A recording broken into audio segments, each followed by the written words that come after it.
Vamos a entrar en materia, identidad digital del investigador educativo. Decía Bill Gates, si tu negocio no está en Internet, tu negocio no existe. Y sí, cuando uno muchas veces empieza a buscar información sobre un negocio, lo primero que hace es entrar a Google y ver qué hay sobre ese negocio, dónde está ubicado, cómo están sus evaluaciones. Si no está en Internet, es como si no existiera, como si no nos pudiéramos conectar a él. Borja Vilaseca dice esta frase: el título universitario fue al siglo XX lo que la marca personal va a ser al siglo XXI. Y ahí hay un tema interesante que es el de marca personal, ahorita lo vamos a abordar, pero de alguna manera lo que daba en el siglo pasado un prestigio a la persona era tener un título universitario. Leyendo a Apolinar mi currículum, dice que empecé a trabajar en 1978, apenas estaba estudiando la carrera, y era muy difícil en ese entonces encontrar profesores que pudieran dar clases porque no todos tenían un título universitario. Entonces yo empecé a dar clases desde muy joven en una preparatoria y vamos, el título era la parte clave. Todavía no se hablaba de que tuviéramos maestría o doctorado para poder dar clases en el nivel inmediato inferior. Ya con el tener el título universitario ya era una ganancia. Pero actualmente la idea de esta marca personal es la idea de tener una buena presencia online, en línea, en Internet, y es como tener un currículum vitae siempre visible al mundo.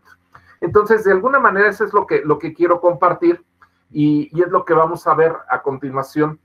Empiezo con 3 conceptos clave. El primero de ellos son conceptos generales y ahorita los vamos a ver aterrizados al tema que nos interesa, que es la investigación educativa.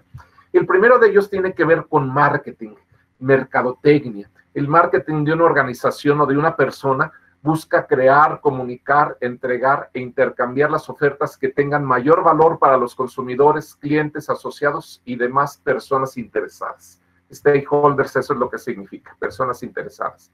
El objetivo del marketing no es simplemente vender, sino que busca agregar valor a las marcas y productos para que sus audiencias objetivo se vean atraídas por los mismos y no por los de la competencia. A mí como investigador educativo, me interesa que mi producción sea conocida, me interesa poderla comunicar, entregar e intercambiar. No es una oferta económica, mucho de la producción que yo tengo es de acceso libre, es totalmente abierta. Creo que son muy poquitos los artículos que ceden los derechos y sobre todo en los libros hacia las editoriales, los derechos patrimoniales, pero la mayor parte, yo diría el 90%, 95% de mi producción es acceso libre. Entonces, cuando se habla de marketing, no hay que verlo desde una perspectiva necesariamente económica, de querer vender, pero sí de crear producción académica, es decir, un nuevo conocimiento, comunicar ese nuevo conocimiento, esas aportaciones, entregarlo, intercambiar esas ideas con mis colegas, no hablo de clientes, pero sí de asociados, de otras personas interesadas, y esa es la idea de un marketing cuando hablamos de innovación educativa. Cómo a través de mi trabajo como investigador busco dar un valor agregado a los productos científicos que yo estoy lanzando hacia colegas y hacia practitioners, hacia los docentes que usan parte de esa investigación que yo voy generando. Entonces, este concepto de marketing es muy, muy importante. Y va vinculado con otro que es el de la marca personal. Ya lo mencionamos previamente. La marca personal, en inglés le llaman personal branding, es un concepto que consiste en considerarse a uno mismo como una marca comercial. Se oye feo, ¿verdad?, dentro del campo académico, pero ¿cuál es mi marca personal? ¿Cuál es el objetivo de diferenciarme y conseguir un mayor éxito profesional? Una marca es algo que se construye día a día, pues muestra quién eres y lo que te gusta hacer. Cuando hablamos de diferenciarnos, no en términos de decir soy más, menos, soy mejor, peor, sino simplemente, por ejemplo, como investigador educativo, decir, bueno, ¿cuál es mi especialidad?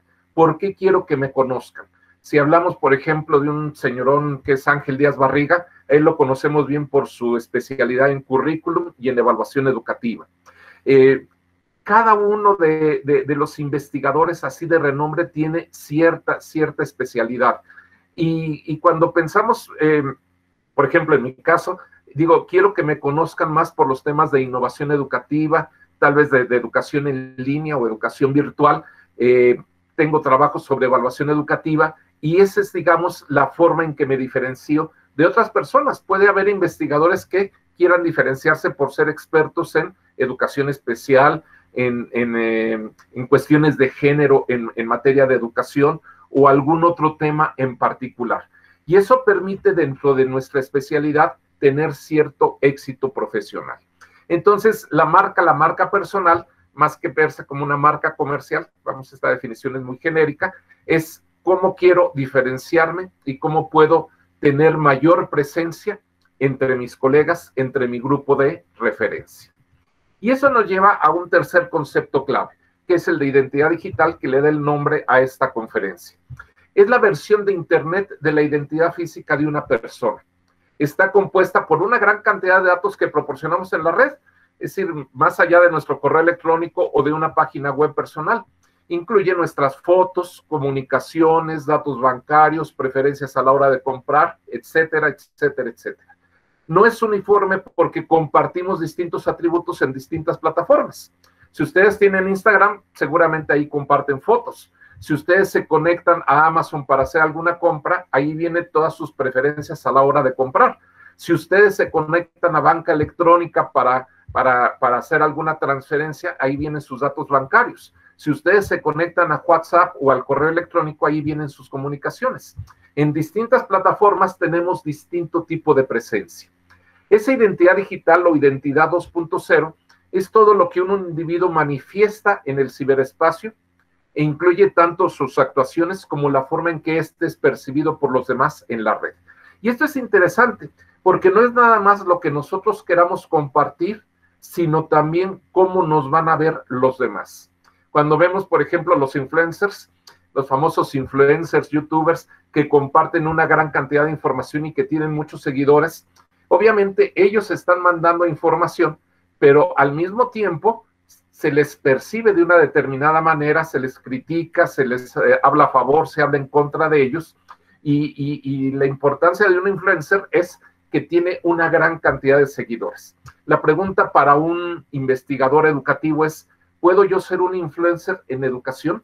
Es decir, un referente que sea seguido por una gran cantidad de docentes, de otros colegas investigadores, de académicos, no solo a nivel local, nacional, sino a nivel mundial. Y esa es una parte importante precisamente de lo que es la identidad digital que las personas poseemos. Entonces, estos tres conceptos, marketing, marca personal, identidad digital, pueden estar asociados, cuando hablamos de términos académicos, por ejemplo, a instituciones educativas. Las instituciones educativas tratan, por ejemplo, de posicionar sus programas educativos. Si esos programas no tienen alumnos, o no son conocidos ciertos programas, ciertas licenciaturas, maestrías y doctorados, y no tienen alumnos, las instituciones educativas se ven forzados a cerrarlos. Entonces, tienen que tener esos programas bien posicionados, tienen que tener una página web, tienen que tener acreditaciones de cada uno de sus programas o acreditaciones globales, tienen que participar en ciertos rankings, por ejemplo, del QS o de muchos otros que hay, el índice Shanghái, para lo que serían rankings, y de alguna manera las instituciones educativas requieren cierta presencia o una gran presencia en la red. Las revistas científicas pasa lo mismo. Los journals o revistas científicas se van posicionando y tienen que ver, por ejemplo, con tener un ISSN electrónico, tienen que ver cómo van participando en distintos sistemas de indización. Indización es, por ejemplo, Redalic, que es una gran propuesta de la Universidad Autónoma del Estado de México, pero ya hay, digamos, índices de alto nivel a nivel internacional, como es Scopus, Web of Science, y pertenecer a esos índices, tener un gran factor de impacto y de alguna manera llegar a los cuartiles más altos dentro de las revistas más prestigiosas dentro de esos índices, es una parte importante. A nosotros nos interesa, para los propósitos de esta plática, solamente hablar de investigadores educativos. Podríamos hablar de marketing, de identidad digital, de marca personal, en revistas, en instituciones, pero lo que nos interesa a nosotros en esta plática es yo como investigador educativo, ¿cuál es la identidad digital? ¿Cómo me proyecto en la red? ¿Cuál es mi marca personal? ¿Cómo hago visibles mis trabajos? Y eso es básicamente de lo que vamos a hablar en esta ocasión. ¿Cuáles son las plataformas de identidad digital que usan los investigadores? Hay muchas formas de dar a conocer el trabajo. Cuando uno empieza a buscar a una persona, dicen, bueno, va a hablar Jaime Ricardo Valenzuela González y va a hablar el día de hoy para esta invitación que le hicieron sobre identidad digital. ¿Quién es él? Lo más lógico es empezar a buscar en Google. Pero dentro de Google hay una plataforma en particular que se le llama Google Académico o Google Scholar. Es un buscador de Google enfocado y especializado en la búsqueda de contenido y bibliografía científico-académica. El sitio indexa editoriales, bibliotecas, repositorios, bases de datos bibliográficas, entre otros, y entre sus resultados se pueden encontrar citas, enlaces a libros, artículos de revistas científicas, comunicaciones y congresos, informes científicos y técnicos, tesis, tesinas y archivos depositados en distintos repositorios. Desde 2005 existe Google Scholar o Google Académico. Fue poco después de que naciera Google como tal. Los investigadores pueden crear un perfil propio para registrar su producción y determinar el impacto que ésta tiene en la comunidad científica y académica. Obviamente, cuando abrimos Google Académico, pues nos aparece un espacio para escribir ahí las palabras de búsqueda. Quiero ver quién es bueno en innovación educativa o quién es tal persona. Pero no todos los investigadores tienen un perfil creado, un perfil propio específico. Este es un ejemplo de un perfil de Google Académico. Este es mi perfil en particular. Y cuando lo vemos a detalle, este perfil, vemos desde luego el nombre del investigador. Repito, no todo investigador educativo tiene un perfil creado en Google. Puede tener entradas, puede haber información de él en Google Académico, pero tener un perfil es tener como que concentrados en un espacio ciertas características como es el nombre, su afiliación, las áreas de interés, lo que vendrían siendo factores de impacto. ¿Cuántas citas tiene? ¿Cuál es el índice H? ¿Cuál es el índice 10? El índice 10 y 10. El índice H es cuántas publicaciones tengo que tengan un cierto número de citas mayor. Es decir, si yo tengo, por ejemplo, 18, un índice H de 18, significa que tengo 18 publicaciones que tienen al menos 18 citas cada una de ellas. Obviamente, entre más años tiene uno, ese total es mayor porque uno tiene más publicaciones. Para compararme con otros investigadores más jóvenes, yo tendría que ver cuál es la producción en los pasados 5 años y por eso ahí aparece desde 2016 cómo andan mis datos. Por ejemplo, mi número de citas. Ustedes ven ahí 2095 y 1094. Por allá anótenlas en un papelito porque después veremos algunas comparaciones. 2095 y 1094. Aparte de esto, ¿quiénes son los coautores con los que más publico y cuáles son mis publicaciones? Entonces, esto nos da una idea precisamente de que si alguien me quiere buscar y quiere entrar a Google, puede encontrar información de mía concentrada en un solo espacio y ver qué producción tengo, cuáles son los libros que más, por ejemplo, que más se han trabajado como fundamentos de investigación educativa, evaluación de instituciones educativas, son los que tienen más citas y en qué años fueron generados, y aquí otro tipo de publicaciones en particular que tengo registradas. LinkedIn es otra plataforma diferente. LinkedIn es una red social, también se considera como red social, así como Facebook, Twitter. No voy a hablar ni de Facebook, ni de Twitter, ni de Instagram, pero esta es una red social que parte de un perfil que crea cada usuario. Es decir, yo entro a crear mi perfil y libremente revelo mis competencias y mi experiencia laboral. Fue lanzada al público desde el 2003 y su uso principal está muchas veces en búsqueda de trabajo. Para los demandantes en encontrar un empleo y para los oferentes en encontrar a alguien que cubra un puesto.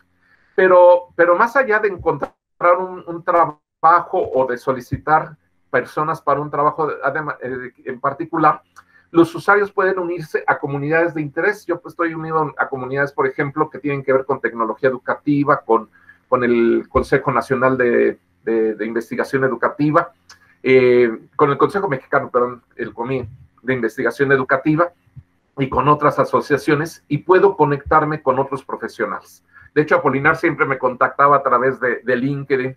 Él me tenía registrado allí antes de tenerme ya en su WhatsApp. De esta forma, amplían su red de contactos y ponen en práctica esto que es el networking, una palabra inglesa que implica trabajar en redes. En los últimos años, esta plataforma ha incorporado la opción de LinkedIn Learning, a través de la cual se ofrecen cursos para ampliar conocimientos. Muchos de esos cursos son gratuitos, se los recomiendo, y pues vale la pena entrar ahí. Ustedes pueden buscar en linkedin.com el perfil de Jaime Ricardo Valenzuela González y les aparece allí toda esa información que la tengo abierta pues para todo el público. Entonces ustedes pueden ver mucha de esa información. Aquí nada más estoy poniendo una impresión de pantalla, pero pueden ver mucho de esa producción y de lo que sería, digamos, LinkedIn resume un currículum vitae, presenta un currículum vitae mío que le da una idea general a muchas personas. Me han llegado, por ejemplo, desde hace año y medio aproximadamente me jubilé del Tecnológico de Monterrey y desde entonces, bueno, me presento como consultor, instructor y conferencista sobre distintos temas, pero me han llegado una gran cantidad de solicitudes de trabajo, ¿verdad? Es decir, para ofrecerme trabajo en distintas posiciones, y es una muy buena plataforma para darse a conocer. Existen otras plataformas importantes para dar a conocer el trabajo o para buscar trabajos vinculados con nuestro tema de interés. Uno de ellos es ResearchGate. La traducción sería puerta para la investigación. Es una red social de investigadores y una herramienta de colaboración dirigida a personas que hacen ciencia de cualquier disciplina. En cualquier disciplina funciona. Obviamente en investigación educativa también. La plataforma emplea aplicaciones web 2.0, por ejemplo, para una búsqueda semántica de artículos de revistas científicas en una base de datos que tiene más de 35 millones de registros, foros, grupos de discusión, etc. Fue lanzada al público en el 2008 y en tan solo 2 años tenía ya 1.400.000 integrantes. En el 2016, que es el dato que muestra Wikipedia, de los últimos, tenía 11 millones de usuarios. Los investigadores pueden crear un perfil propio, no necesariamente. Es decir, yo, por ejemplo, puedo subir un artículo, compartirlo y subo a distintos coautores. Pero si un coautor no crea su perfil propio, aparece en ResearchGate, pero no tiene un perfil propio. Es decir, lo interesante aquí para dar a conocer la producción de uno es crear un perfil propio, registrar la producción y determinar que el impacto que ésta tiene en una comunidad científica y académica. Ustedes pueden entrar a ResearchGate, ahí viene la dirección, www.researchgate.net, buscan Jaime Ricardo Valenzuela González y pueden ver toda mi producción. Obviamente pueden buscar a una gran cantidad de investigadores que existen y que pueden ser de interés según sus áreas, sus líneas de investigación. ¿Sí? Muy parecido es academia.edu. También es un portal para académicos en formato de red social. Fue lanzado en 2008 y puede ser utilizada para lo mismo que ResearchGate, para compartir artículos, para dar seguimiento a su impacto o facilitar búsquedas de campos particulares de conocimiento. En 2014 poseía 18 millones de usuarios registrados, 5 millones de trabajos académicos y cerca de 15.7 millones de visitantes únicos por mes. Estamos hablando de hace 7 años, que es la información que tiene Wikipedia. El sitio proclama que participa del movimiento Acceso Abierto, aunque no es estrictamente hablando, no es un repositorio de acceso abierto. Para eso habría que cumplir con ciertos criterios de Creative Commons. Los investigadores también, igual que en ResearchGate, pueden crear un perfil propio para registrar su producción y determinar el impacto que ésta tiene en la comunidad científica y académica. Normalmente, academia.edu es más usada en regiones latinoamericanas. ResearchGate es más internacional. Ahí tienen un ejemplo de mi perfil. Lo mismo, ustedes pueden entrar a www.academia.edu, buscar el perfil mío o el de algún otro investigador y ver si han subido los documentos. Obviamente, los documentos que yo subo tanto a ResearchGate como a academia.edu son documentos que cuentan con acceso libre, acceso abierto. Entonces, aunque salieron publicados en cierta revista, yo los publico, los subo allí como documentos y se pueden descargar de forma gratuita en formato PDF. Por ejemplo, cuando hablo de los libros, En los libros eso no lo puedo hacer porque cuando yo le doy, por ejemplo, a una editorial X, Trillas, Octaedro, Síntesis, cualquier editorial, le cedo los derechos patrimoniales, es porque esa editorial es la única que puede vender los libros o que puede darlos a conocer. Yo sigo reteniendo los derechos morales como autor, pero no puedo compartir el libro en forma electrónica porque estaría siendo desleal con la editorial que ha dado su confianza y su presupuesto para publicarme los libros. Pero en términos generales pueden encontrar tanto en ResearchGate como en academia.edu una gran cantidad de documentos. En mi caso, pues son fácil más de, en este caso hay 40 artículos que están compartidos en texto completo y que ustedes pueden pues revisar en estas plataformas. Existen aparte otros 3 espacios que son relativamente públicos, no tanto, pero que es importante considerar. Uno de ellos es ORCID, Open Researcher and Contributor ID. Es un código alfanumérico no comercial que identifica de manera única a los científicos y a otros autores académicos. Esto responde al problema de que las contribuciones de un autor particular a la literatura científica pueden ser difíciles de identificar, pues la mayoría de los nombres personales no son únicos, sino que toman distintas formas dependiendo de cuestiones culturales o de quién cita a los trabajos. Si alguien me quiere citar, por ejemplo, y me conoce como Ricardo, me puede decir Valenzuela, R. Alguien que no me conoce a lo mejor va a poner Valenzuela, JR. En Latinoamérica utilizamos muchas veces 2 apellidos, Valenzuela González, JR.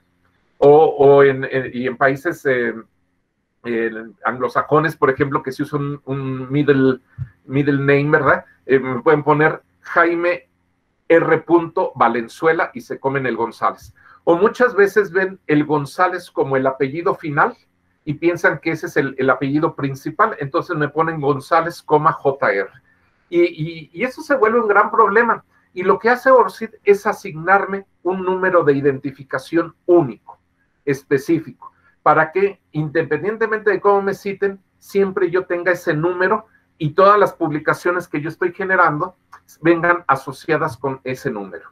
La organización ORCID ofrece un registro abierto, independiente, es gratuito. Todo investigador tendría que tener su número ORCID, el cual pretende ser el estándar de facto para la identificación de colaboradores en investigación y publicaciones académicas.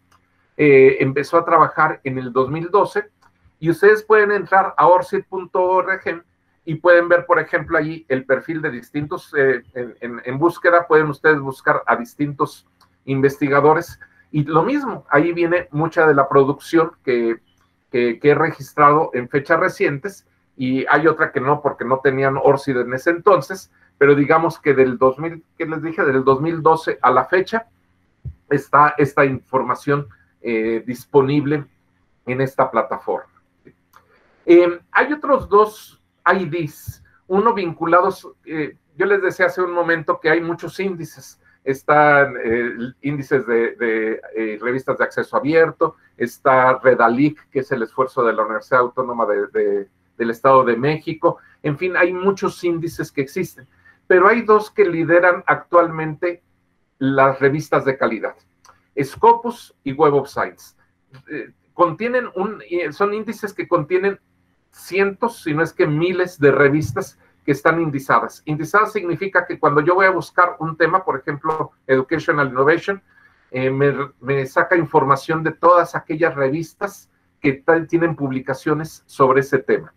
Scopus y Web of Science no son tan fáciles de acceder a ellos porque se requiere que la institución o la organización pague por tener derecho a esa base de datos. Yo, por ejemplo, entro a través de estas bases de datos, a través de la biblioteca del Tecnológico de Monterrey, a la cual todavía tengo acceso.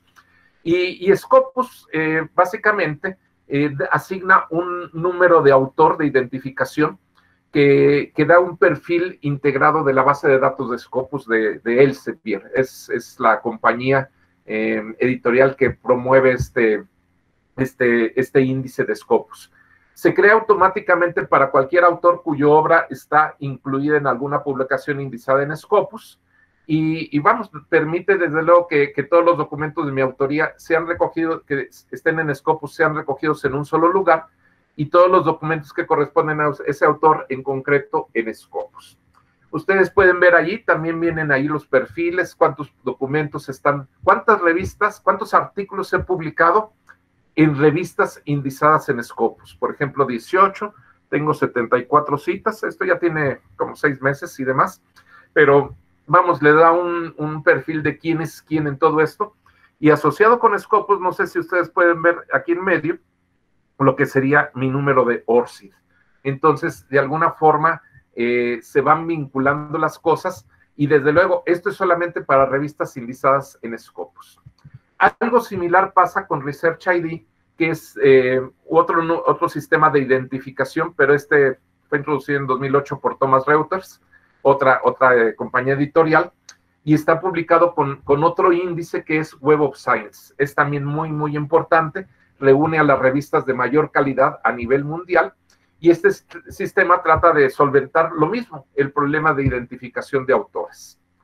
Publons es un servicio de web gratuito para el registro, verificación y reconocimiento de actividades académicas relacionadas con la revisión de por pares. Por ejemplo, cuando yo reviso un artículo, me reconocen que yo revisé un artículo como doble ciego, de esos que se evalúan doble ciego, de pares, así como la edición de publicaciones científicas.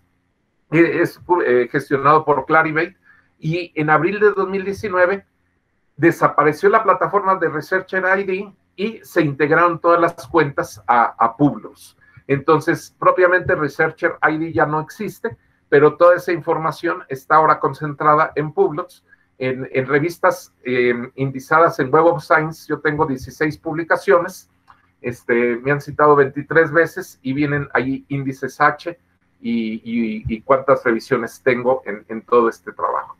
Entonces, esto les da una idea, digamos, de en qué plataformas uno se puede dar a conocer, y desde luego mantener la información actualizada. Cada año yo dedico pues cerca de semana y media, 2 semanas, a estar actualizando cada una de estas plataformas, estar verificando que toda la información esté correcta, que distintos artículos estén unificados en cuanto a mi nombre. En fin, de alguna manera es una manera de estar siempre presente en distintas plataformas, para que los investigadores, personas interesadas en mis líneas de investigación, puedan ubicarme más fácilmente. Obviamente hay plataformas institucionales. Plataformas institucionales me refiero a cada universidad muestra a sus investigadores y tiene sus propios motores de búsqueda para ver qué información aparece en cada uno de ellas. Les muestro 2 ejemplos, uno de la Universidad de las Américas de Chile, no es la que tenemos nosotros en Puebla, este es de Chile, y cada uno de sus investigadores tiene un perfil en Google Scholar, su ORCID y su acceso a ResearchGate. Es un ejemplo. El TEC de Monterrey, por ejemplo, pueden buscar a profesores o pueden buscar temas, y les aparece también quién es quién en materia de investigación en el Tecnológico de Monterrey. Y actualmente ya no aparezco yo dentro de esta base de datos porque ya, repito, ya me jubilé, estoy retirado, pero es una buena forma de encontrar a distintos profesores, o por temas, decir, quién es el líder en tecnología educativa, quién es el líder en temas de Project Oriented Learning o Problem Based Learning, quién es el líder en materia de, no sé, ¿verdad? Cualquier otro tema, innovación educativa, etcétera. Y ustedes pueden buscarlos en los distintos portales. Entonces, también uno tiene que tener conciencia de, si uno está adscrito a una cierta institución educativa, cómo aparece en ese portal, qué tanto esa información está actualizada, y hablar con los administradores de estas plataformas institucionales para tener el perfil siempre actualizado, siempre visible, y de alguna manera, pues, ser visible ante la comunidad académica. ¿Cómo son los investigadores educativos mexicanos en cuanto a identidad digital? Obviamente hay muchas personas haciendo investigación educativa, y es difícil saber cómo son todos los investigadores. Yo estoy haciendo un trabajo actualmente, que espero pronto publicar, en donde básicamente estoy tomando como base el caso del Sistema Nacional de Investigadores. ¿Por qué tomo ese caso como base? Porque es donde tengo registrados a lo que se supone que sería la crema innata. No significa que haya investigadores que por no pertenecer al SNI no sean buenos, es decir, puede haber muchos investigadores que si ser miembros del SNI son muy, muy buenos, pero en teoría, en el Sistema Nacional de Investigadores se agrupan pues, los investigadores más reconocidos desde la perspectiva de otros investigadores que los evalúan. Es decir, hay una evaluación de colegas para decir si una persona tiene el mérito para ser miembro del SNI y también si tiene, digamos, las capacidades, las cualidades para recibir un estímulo económico en caso de pertenecer a una institución educativa. Acaba de salir el padrón de miembros del SNI del 2021, salió hace un par de semanas aproximadamente. Cuando yo empecé a hacer este trabajo, lo hice con base en un padrón del 2020. Entonces, tengo que actualizarlo, si quiero publicar esto, tengo que actualizar para el 2021, pero cambian muy poquito los datos, no hay gran diferencia, pero en el 2020, ¿saben cuántos miembros tenía el SNI? El Sistema Nacional de Investigadores, 33,165 miembros en todas las disciplinas, medicina, ingeniería, humanidades, psicología, ciencias sociales, etc. De esos 33,000, 4,827 son del área 4, humanidades y ciencias de la conducta. Menciono el área 4 porque dentro de eso está la disciplina de pedagogía. Pero fíjense, 4,827 es pues poquito más allá del 10%, es como el 12, 15% de esos 33,000. Y cuando vemos quiénes tienen el área de la disciplina pedagogía, vemos que de esos 4,827, solamente 575 miembros de esos 33,000 tienen la disciplina pedagogía. Hay algunos que tal vez se me salen de la dedicación hacia la educación. Por ejemplo, hay otra área, que es el área 5 de ciencias sociales, que tiene tal vez personas que trabajan con sociología educativa y que estoy dejando fuera. O dentro de la misma área 4, que también involucra psicología, tal vez estoy dejando una gran cantidad de psicólogos educativos que caen fuera de este análisis que estoy haciendo. Pero tenía que acotarlo de alguna manera. Entonces dije, voy a ver quiénes están en la disciplina de pedagogía, y solamente hay 575 miembros en el Sistema Nacional de Investigadores en todo el país con esa característica. 219 son candidatos, el nivel 1 es 283, el nivel 2 es 49, y digamos los gurús, hay 24 nivel 3 en el área de pedagogía. Entonces, esto les da una idea de cómo están los miembros del SNI en esta materia, en esta área de pedagogía. En el Tecnológico de Monterrey, en 2020, había 20 investigadores en el área de pedagogía registrados. El Tecnológico de Monterrey, como universidad privada, tiene más de 600 investigadores en el SNI, y de esos 620 son del área de pedagogía. ¿Saben ustedes cuántos investigadores hay en todo el estado de Michoacán en el Sistema Nacional de Investigadores dentro de la disciplina de pedagogía? Básicamente, en el padrón del 2020 teníamos a 5 personas. En el padrón del 2021 tenemos 2, 4, 6 personas. En todo el estado de Michoacán solamente hay 5 investigadores, miembros del SNI, área 4, disciplina pedagogía. Y ustedes pueden ver, todo esto es información pública, no estoy ventaneando a nadie ni nada, sino que es una información pública que el CONACYT hace en aras de transparencia, de publicar los padrones de miembros del Sistema Nacional de Investigadores. No sé si ustedes conocen algunos de ellos, de Universidad Pedagógica Nacional, por ejemplo, de la Universidad Montrer, pues estaba esta investigadora, pero parece que perdió su membresía al Sistema Nacional de Investigadores en el padrón del 2021, otra persona de la Pedagógica Nacional, de la UNAM, del CREFAL, y en el 2021 hay una sola persona de la Michoacana de San Nicolás de Hidalgo. Entonces, en realidad, pues hay una gran necesidad de dedicarnos a la investigación educativa, y más en el estado de Michoacán, como que hace falta más investigadores que puedan, pues, proyectarse en todo esto. Pero regreso yo al estudio que estaba haciendo.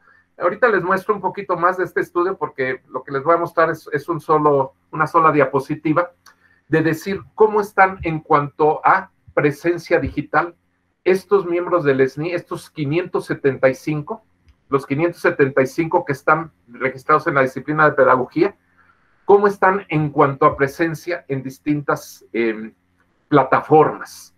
Y se diría, bueno, pues estos 575, si son el top, es decir, lo mejor de lo mejor en materia de investigación, pues yo asumiría que 575 deberían de estar muy presentes en todas las plataformas de identidad digital. Pero resulta que no. En Google Scholar, 39% no tienen un perfil creado, 61% sí, y no siempre lo tienen actualizado, ¿sí? ResearchGate, como una plataforma para compartir información, es donde se tiene la mayor presencia, 69%, y 31% no tienen un perfil creado en ResearchGate. Y en Scopus, no crean que muchos publican en revistas de alto nivel. Muchos están publicando en revistas latinoamericanas, mexicanas, pero 44% no tienen un perfil en Scopus bien definido y 56% sí lo tienen. Y esto es preocupante porque, repito, estamos hablando supuestamente de los investigadores top, modestia aparte, que es muy cuestionable, pero vamos, estamos hablando de los investigadores top del Sistema Nacional de Investigadores del CONACYT en cuestiones de pedagogía. Estos datos son de pedagogía. Entonces, pues hay mucho que comentar al respecto, hay muchas cosas que mencionar. Ya a manera de conclusión, es importante el que entendamos que tenemos cada uno de nosotros conocimientos, experiencia, una personalidad, un background personal y profesional. Pero si está nada más con nosotros y nadie lo ve, pues de nada sirve. Es decir, yo puedo tener mucha experiencia de 30, 40 años en el campo académico, muchos conocimientos, ser muy carismático, pero la cuestión es cómo me puedo ver hacia afuera, cómo puedo dar visibilidad, relevancia, difusión a mi trabajo.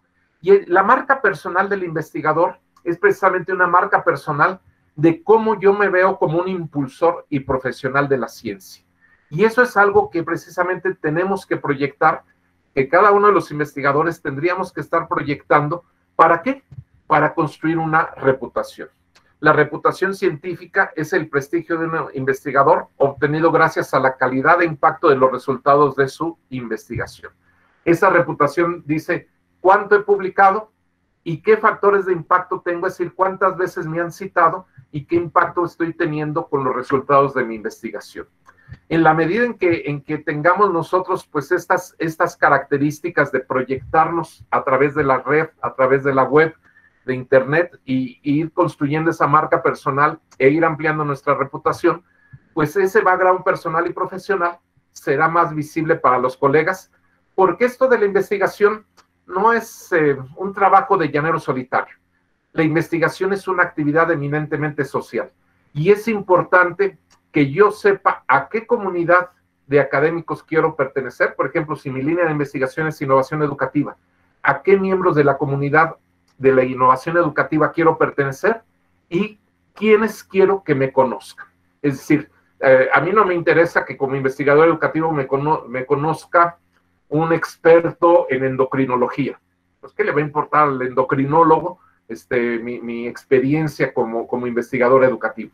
Pero sí me interesa que me conozcan personas que trabajan con innovación educativa, porque en la medida en que uno se va relacionando con esas personas y va construyendo su marca personal y va dando visibilidad, relevancia, difusión a su trabajo, pues pertenece más a esa comunidad académica y va creando relaciones, el networking, y participa uno en proyectos asociados, lo invitan a conferencias.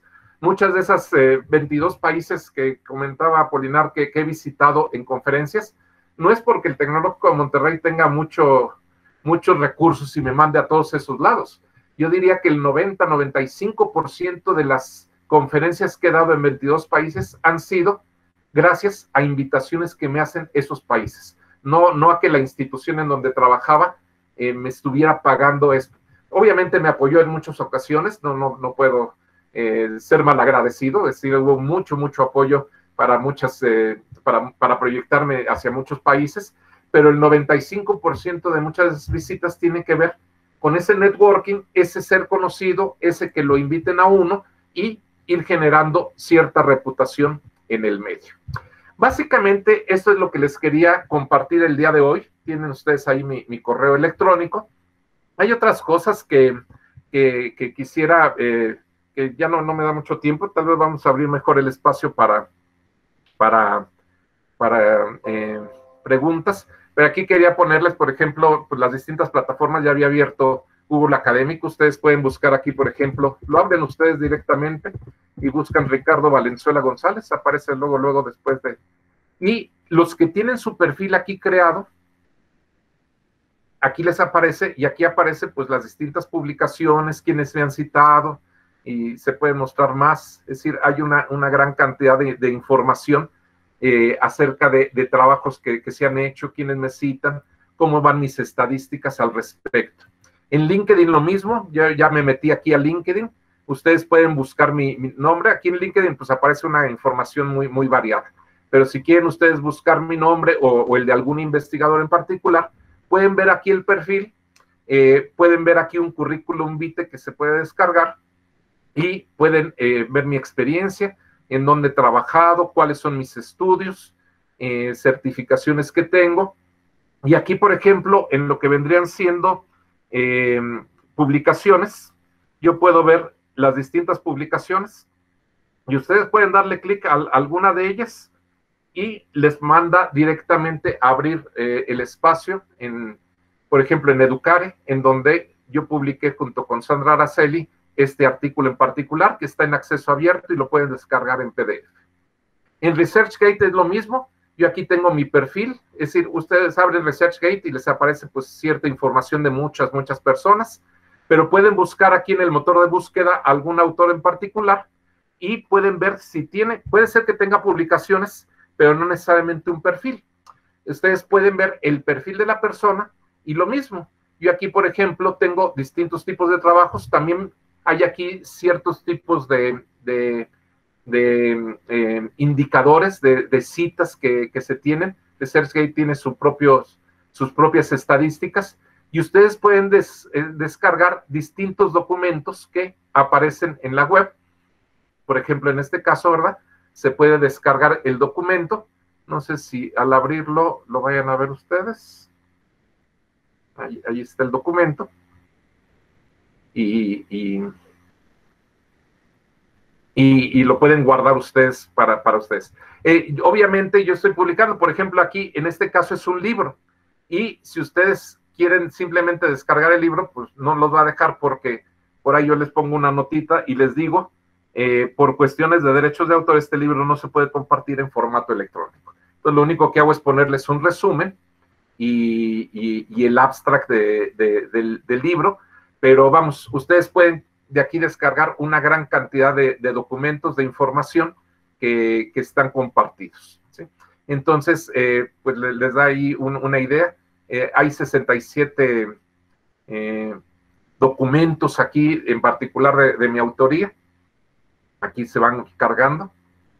Y lo mismo pasa con academia.edu, es lo mismo exactamente. Aquí ustedes lo abren y pues les sale información de muchas personas, pero ustedes pueden tener su propio perfil creado. Y yo les diría, créenlo, ¿verdad? Todo esto que les estoy diciendo es una tarea para que lo vayan haciendo con tiempo, para que lo vayan creando. Y lo mismo, aquí yo también voy subiendo los documentos que tienen acceso abierto y ustedes pueden descargar muchos de esos documentos sin mayor problema, ¿sí? Entonces, por ejemplo, Pentavalent Inventory to Measure Learning Styles. Aquí yo lo puedo descargar, lo abro en formato PDF y está de acceso libre para todos ustedes. ORCID, ese también está de acceso abierto. Aquí tienen ustedes mi perfil y vienen las distintas publicaciones que están vinculadas con ORCID. Scopus es más complicado porque, repito, Scopus necesitan acceso a esta base de datos. Aquí podemos poner Valenzuela. Ahí me Ricardo. Tal vez salgan otros Valenzuelas. Aquí estoy entrando a través de la cuenta del Tecnológico de Monterrey, ¿sí? Y aquí salen, por ejemplo, con las distintas variaciones de mi nombre. Y aquí puede haber aquí otros homónimos, no, en este caso no lo hay, pero aquí se puede ver, digamos, mi perfil en particular, mis estadísticas y los distintos artículos que tengo publicados. Y lo mismo pasa con Publons, es la misma idea. Aquí está en Publons. Aquí les decía yo, por ejemplo, esta Universidad de las Américas, aquí yo no aparezco, pero, por ejemplo, cada uno de estos autores tiene su perfil de Google Scholar creado, su acceso a ORCID o su presencia, su número de ORCID específico, ¿sí? Esta Natalia Ferranda, esta es universidad chilena, y su acceso a ResearchGate. Y cada uno de los investigadores tiene su acceso. Esa es la plataforma del Tecnológico de Monterrey, y ustedes también pueden buscar aquí algún investigador en particular, alguna persona por escuela, por campus, y pues les salen, digamos, los distintos profesores que están ahí adscritos actualmente como investigadores. Entonces, esto les da un poquito de idea de cómo se da la presencia digital, la identidad digital de uno en el ciberespacio. Y este es un ejemplo del trabajo que estoy haciendo, que aquí tengo los 35,000, fíjense, me voy hasta mero abajo, 33,165 investigadores en todas las áreas. Luego aquí los tengo los que tienen disciplina de pedagogía y que están en área de humanidades. Aquí tengo algunas estadísticas que les mostré, ¿sí? Aquí tengo cuántos hay en cada uno de ellos, ¿verdad? Por ejemplo, en Michoacán hay 5, en Nuevo León, por ejemplo, hay 40, ¿sí? Obviamente la Ciudad de México es la que tiene más investigadores en el SNI, nada más en pedagogía, estoy hablando de pedagogía, 131, pero hay pues, datos interesantes. Por ejemplo, yo aquí hacía quién es quién en materia en Google Scholar, quiénes tienen perfil de Google Scholar, cuántas citas tienen, índice H, índice 10, y los ponía en percentiles. Por ejemplo, han seguramente oído hablar de Sergio Tobón, de Ángel Díaz Barriga, no sé si conozcan a los demás, mi colega María Soledad Ramírez Montoya, Ricardo Cantoral, que es de matemáticas, Felipe Martínez Rizo, que estuvo mucho tiempo en materias de evaluación educativa y en el INE. Aquí por acá vengo yo, Valenzuela González, ¿sí? Entonces, cuando ustedes ven, por ejemplo, el número de citas que tengo aquí, y calculan los percentiles, quiere decir esos percentiles que 96.22% tienen un menor número de citas, ¿sí? Que las que tengo yo. Aquí van decreciendo el número de citas hasta personas pues, que no son para nada citadas, aunque pertenezcan al Sistema Nacional de Investigadores. Aquí estamos hablando quité algunos porque sus perfiles eran no actualizados en Google Scholar.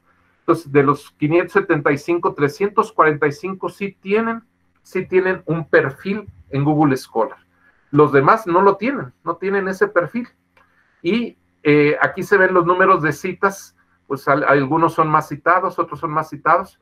Ya, por ejemplo, Tobón tiene 24,000 citas, en los últimos 5 años 18,000, pero les dice quién es quién en todo esto. Y esto lo estoy haciendo también como para decir, la evaluación en el SNI es justa, no es justa. Por ejemplo, ¿qué tanto hay personas que podemos estar en nivel 1 y tener mucho mayor número de citas o tener mayor impacto en índices H, índice I10, que por ejemplo un investigador del nivel 2 o del nivel 3? Porque no siempre las evaluaciones son justas cuando nos están evaluando en el SNI. Entonces, lo que estoy haciendo en todo este estudio es efectuando toda una comparación precisamente de esto y cuadrándola con lo que sería la información precisamente de en qué nivel, en qué categoría se encuentran los distintos investigadores. Y esto mismo lo estoy haciendo para lo que es ResearchGate y para lo que es Scopus. Entonces tengo aquí la información de los investigadores, es un trabajo en proceso, pero les da un poquito de idea, también repito, de saber quién es quién y qué tanto realmente, por ejemplo, un investigador en un nivel 3 tal vez tenga menos producción que la que puedo tener yo en revistas Scopus. O algún otro investigador, para el caso, ¿verdad? Que sea candidato, que sea nivel 1. Entonces, es parte del trabajo que se va haciendo, del trabajo que se va realizando. Y pues muchas gracias nuevamente por la invitación.